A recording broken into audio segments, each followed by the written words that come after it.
What a great advice. We've so much appreciated it. And we see, too, Matt, how much grief you continue to get from Amber about just that one school you didn't go to. My gosh, man. But thank you so much. It's great perspective for all of us, so thank you.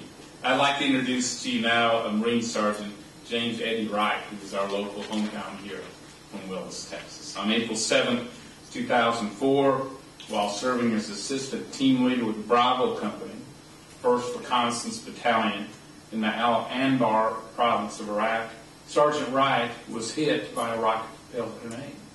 He sustained life-threatening wounds that include the immediate loss of both hands and forearms, and an open fracture to his left femur. After being medically evacuated from Fallujah to the United States, he spent a year at the National Naval Medical Center and Walter Reed Army Medical Center, where he went through extensive physical therapy to begin walking again, and occupational therapy to be trained in the use of prosthetic arms. Even after enduring all of this, Sergeant Eddie Wright wished to stay in the Marine Corps and taught hand-to-hand combat to new Marines. After a 6-year career in the Marine Corps, Sergeant Wright, a decorated veteran, has been awarded the following awards and decorations: Bronze Star with Combat V, Purple Heart, Good Conduct Medal, Combat Action. Cody, is he still earning the Good Conduct Medal? You can tell us later about that, okay? And I probably ought to ask his mom if that's really the case. National Defense Service Medal, Presidential Unit Citation, Iraq Campaign, Global War on Terrorism, Expeditionary, Global War on Terrorism, Sea Service Deployment, Meritorious Massive Certificate of Commendation. Since retiring from active duty, Eddie served as a spokesperson and fundraising advocate for several veterans organizations, which we appreciate. The Wounded Warrior Project, Injured Marine, Semper Fi Fund, Impact Player Partners, and Freedom Isn't Free. Joining Sergeant Wright here with us today is his beautiful wife, Cody, and his mom, Carmel Fitzgerald, direct from Ireland, here to tell us stories about Eddie, which we are appreciative. I think everyone who serves in the military is a hero, and the families that support them as well. I think God gives certain people special burdens and then special opportunities to inspire us. One of them is here with us today, Sergeant Eddie Wright.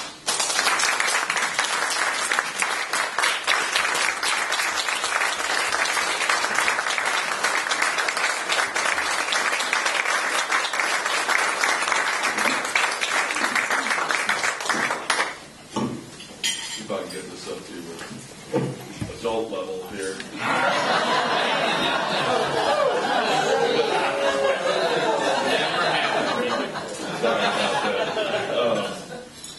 I'm not going to let my mom come up here and tell stories or we won't get out of here today. She's got that Irish gift of gab. This is it. Thanks for having me up here. According to the program, I have, 10 to 14 minutes. Those are the rules laid down to me by Justin in an email. Really not enough time for me to really talk to you about leadership and my experiences in the Marine Corps. And that's all right, though. We'll work around that. You're going to have plenty of time in the next 4 years to learn what you can. But in my opinion, when you're really going to learn about leadership is when you actually are put in a position where you need to be a leader. And that's when you're going to realize the difficulties in becoming a leader and being a good leader. There's a lot more to it than being the most physically fit, having the best grade point average, and all that. There's a certain human element to it when you're dealing with, in my case, your Marines, that really is, you can't learn it in the book. You can read about it, you can recite it, you can write it down in an essay or whatever school project you got going on, verbatim or whatever, from the greatest generals, from getting history on. But when it comes down to it, it's all individual, and you never know who's going to make the best leader. spent 6 years in the Marine Corps. I want to talk to you about all kinds of different stuff, but I'm trying to narrow it down. I'm going to talk to you about lessons learned at the end, but I'm going to talk to you about my experiences in the Marine Corps and the leadership that I've seen, good and the bad. Because you need to know about it, so you need to keep it in mind while you're going to school to try not to fall into the bad side and actually be good leaders. Spent 6 years, joined up, always wanted to be a Marine, became a grunt. That's what I wanted to do. So I got the MOS 0311 rifleman and reported to my first unit out of School of Infantry. Now, boot camp, I didn't go till I was 25, and I was already in great shape. So I kicked ass in boot camp. Academically it wasn't a problem. School of Infantry, I got the highest PFT score, physical fitness score, and I got the highest GPA, so I got meritoriously promoted to Lance Corporal out of School of Infantry, out of my whole class. It was about 200 people. So I thought I was badass when I got to the fleet. You know what I mean? I was like, I'm not, pardon the French, I shouldn't really say that word.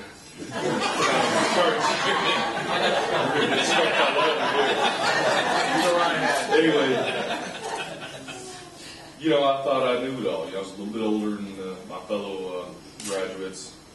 Get to the fleet, I'm in great shape, squared away, I know my knowledge. But my eyes began to open. I realized I don't know jack squat. And what I learned in boot camp and School of Infantry was nothing compared to what I learned in the fleet. And everything that you do in the military and everything that I did grows upon itself. So you get a lot of people that worry about boot camp. It's nothing. Boot camp's a joke compared to what you're going to do. So your college education, don't worry about your first year and how you're going to handle that. Don't worry about second, third, fourth year, whatever. Every year that you pursue a military career is going to be more and more challenging. And you're going to look back someday and be like, I wish I could go back to that first year of college. Talk about skate, Literally, you got responsibilities. No offense. You have responsibilities. Okay, you got to study, you got to test, you got to perform well physically. You know what I mean? Like you got stuff that you need to do, and you need to be squared away, and you're going to compete against your classmates and this and that. That's nothing. That's not a stress at all. When you eventually get to experience leadership, then you'll start to become stressed out. In my case, well, not in a bad way, you know what I mean? But you really want to perform. You don't want to, regardless of what you're going to do in the military or what service academy you go to, you're going to have to become a leader, and you never know where you're going to end up. I joined in 2000. I didn't know we were going to go to combat. I was doing combat arms, but it's fun being a grunt. It's peacetime. It's nothing but training and shooting cool guns and taking pictures and being tough and fighting and whatever, going all over the world, this and that. But we got attacked, and then we started working up because we knew we were going to go overseas somewhere, and make the people who did it pay for it. So it became very serious, Although I took it all seriously before, it took on a new level. And as I grew in rank in the Marine Corps and in responsibility, I got junior Marines underneath me that I had to train. And I started to realize, as a leader, I got to lead from the front. And you guys all have to lead from the front. If you don't lead from the front, your men won't respect you. If you can't do what you ask your men to do, they won't respect you. You got to think, a lot of you guys are, congratulations, by the way, on getting appointed. When I was in high school, I was just a little punk. If you want to hear some stories, my mom can tell some stories. I was very irresponsible.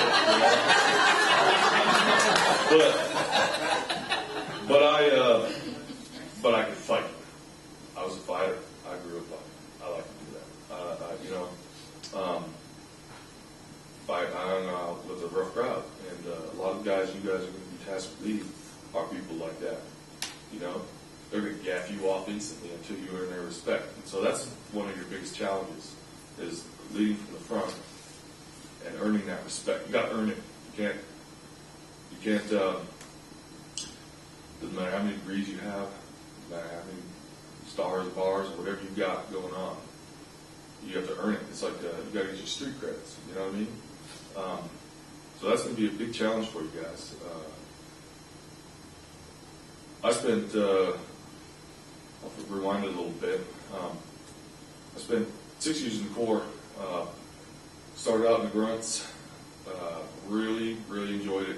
One of the best things I ever got to do, and what the Marine Corps does, and it does it better than the other services. And I'm not just saying that because I'm a Marine, but we really focus on NCO leadership, D1 through D4, and having that responsibility as a Marine. And I was fortunate enough to have the luxury of having some peacetime to get schooled up and practice that with a boot drop. You know, got a bunch of Marines that I had to school up, teach them everything I knew about the infantry before I went to combat. You guys may not have that luxury. You may be dumped right in there after you graduate from school in your MOS school, and you're assigned to a unit. You might go right over, and it'll be a big challenge, you know. So pay attention to what you're doing in the next 4 years, and then through your MOS school, and it'll really help out. Take it seriously. One of the things, you know, when I schooled up a bunch of young Marines before we deployed to Iraq for the invasion, and we came home, all of us, none of us got injured. We had, you know, a great time, you know, as much as a great time you can have in combat, but it really was a heck of an experience. And I came back, went over to recon. I'd always wanted to be a recon Marine. They finally let me go. Got schooled up, got my recon MOS, and went back to Iraq for a second deployment in 2004. Well, the face of the war had changed by then, and so it was a much different environment. So, you know, more of an insurgent guerrilla type warfare, and we had to adapt. A lot of the stuff we did, you know, every service adapts fairly quickly, and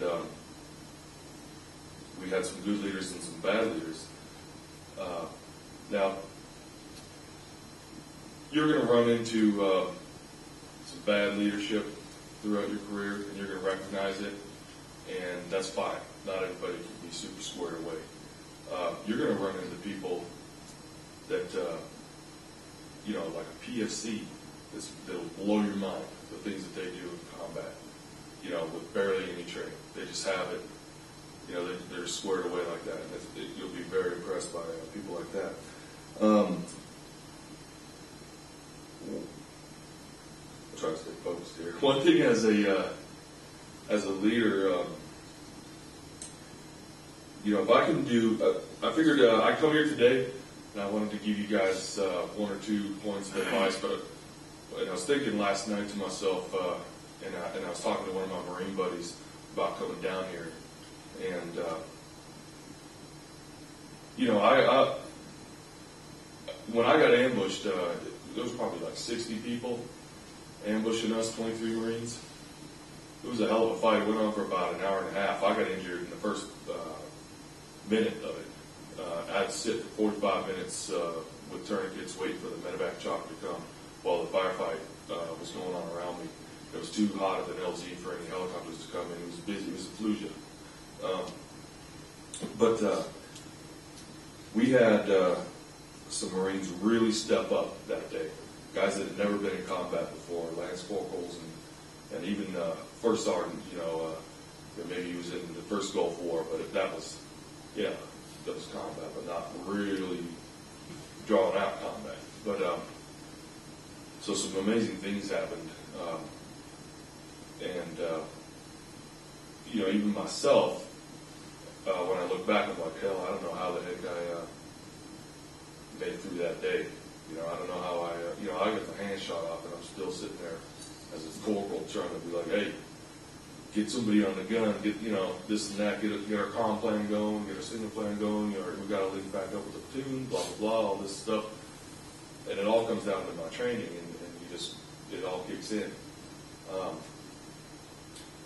And you guys will find that. The more you train and the more you are repetitive and you take your training seriously, it'll kick in. And that goes with not just combat arms, but everything, And so the Marine Corps gave me an award. That's how I got my Bronze Star. But when I look back, I realized that I'm not, there's a lot of stuff about that day I could change. And there's lessons learned in every situation. If I could go back that day as a corporal and as an assistant team leader, we were actually leading the movement. We were in the lead vehicle.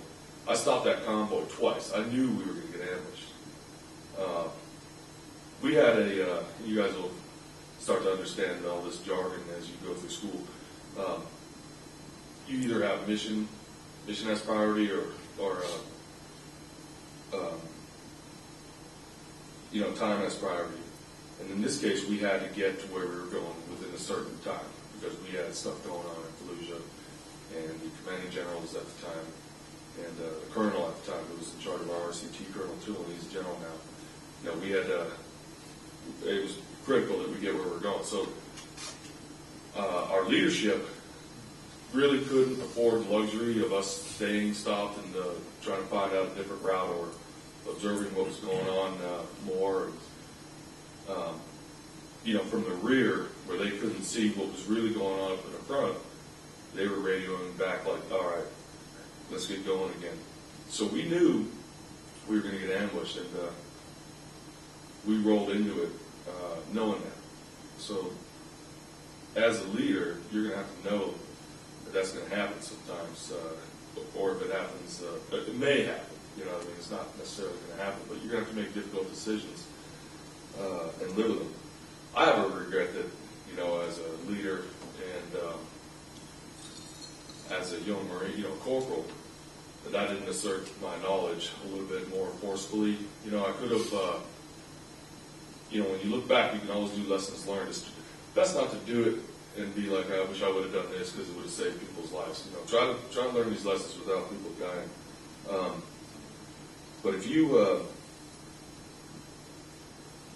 can, what I would have done is, if I could go back, I would have been a little bit more descriptive and forceful with respect to my officers and really let them know what was going on in, I guess, a little bit better way.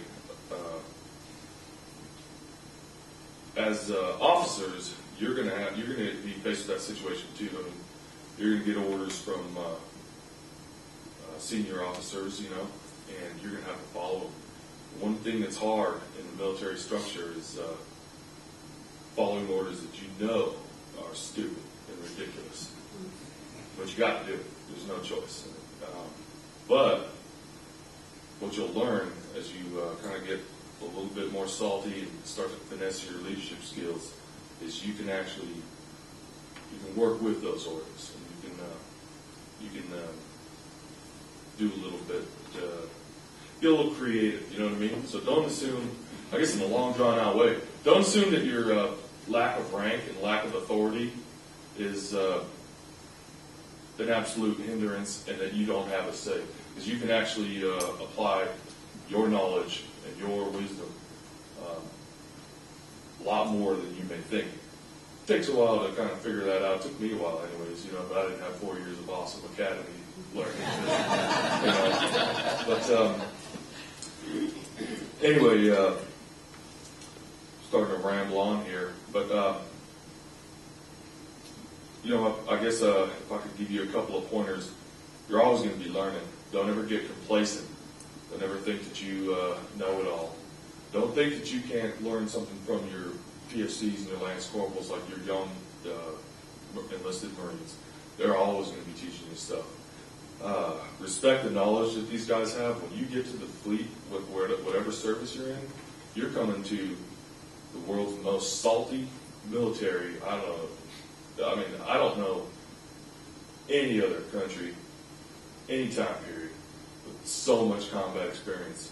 So you're going to get guys that are like 22 years old, they've been in since they were 18, they're going to have 3, 4, sometimes 5 deployments, combat deployments, like real serious combat in Afghanistan, places like that. And you know, by the end of 4 years, super salty guys, and they're going to know so much, and they may not have the formal schooling, but I'm telling you, I think every day in combat is worth a month in school. And so pay attention to those guys. You can learn a lot from those guys, and have fun. It's going to be a good time. I wouldn't worry about college. I'm sitting there talking about like the next 4 years. Like, that's a breeze. Have fun. And when you get to the military, you get to the fleet, like that's when you're really going to start learning some good stuff. And anybody can learn something. But the real education that you're going to get out of this is becoming a leader. So like, even if you get out after your military service, you're going to have some leadership skills that no one has. I mean, you can't learn this stuff in college. So what you're going to learn and benefit most from in life, and everybody you guys are telling us is your experiences as a leader, and growing as a leader. You take that to the civilian field. People are like, I'm wrapping it up. Sorry, I know everybody has more to go. People say, why do you want to be Wright? You know, why do you want to be infantry? Why don't you go in the Air Force and do whatever and learn some sort of technical skill that you can use when you get out of the military? And they're missing the point. The point is you can learn that stuff anywhere in the world and at any school. You can learn any type of trade you want.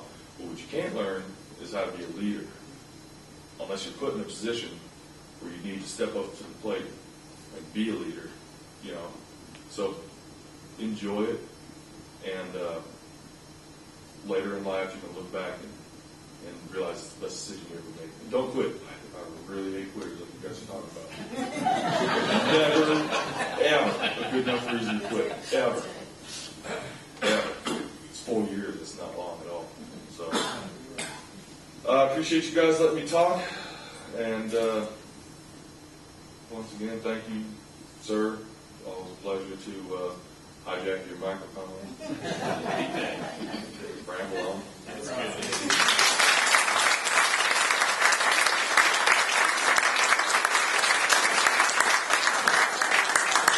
You did good, Mom. And we'll need to hear some of those stories before it's over. Yeah, but great perspective.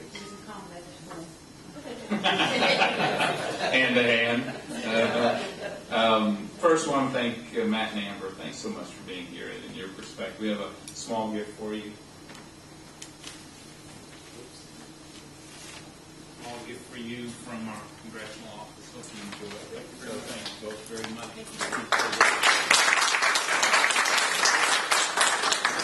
Eddie, this is not for you. This is for Cody and that beautiful new baby girl that's on the way. We got him some, this may be future president stuff, I'm not sure, but we're so honored to have both of you here and to have your mom join us.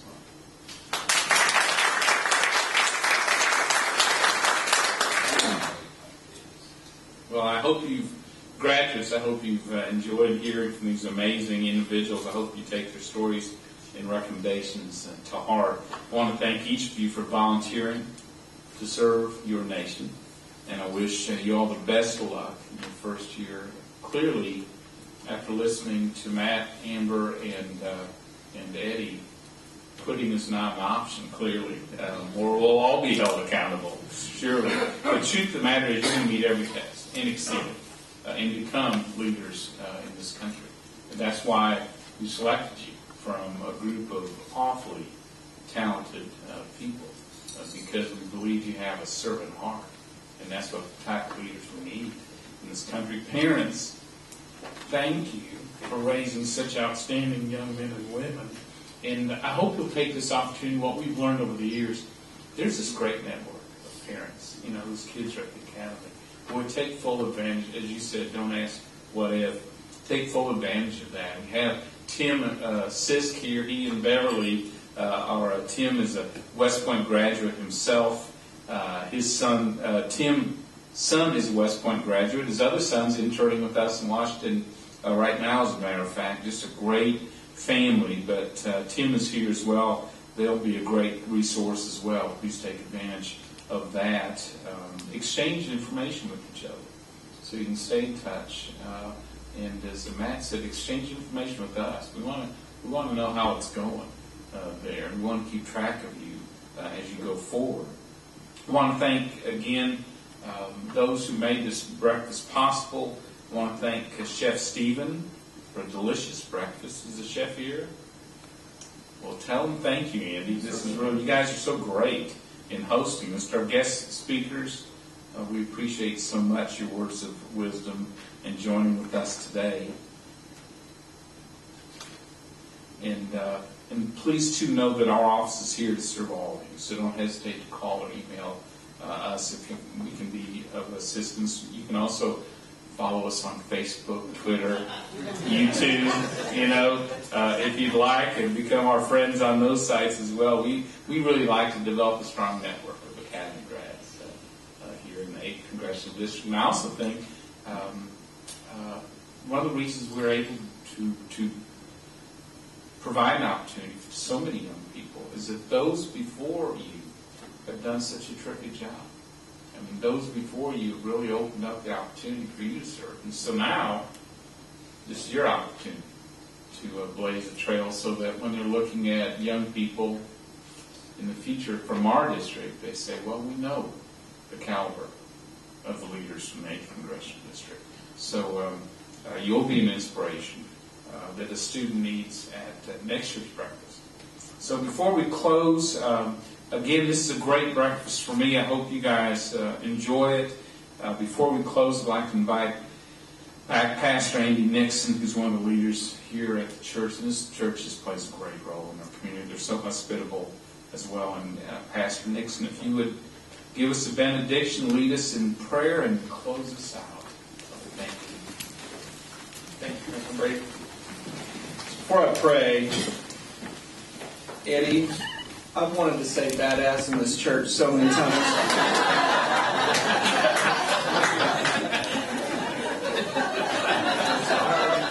You have blazed a new trail for me, so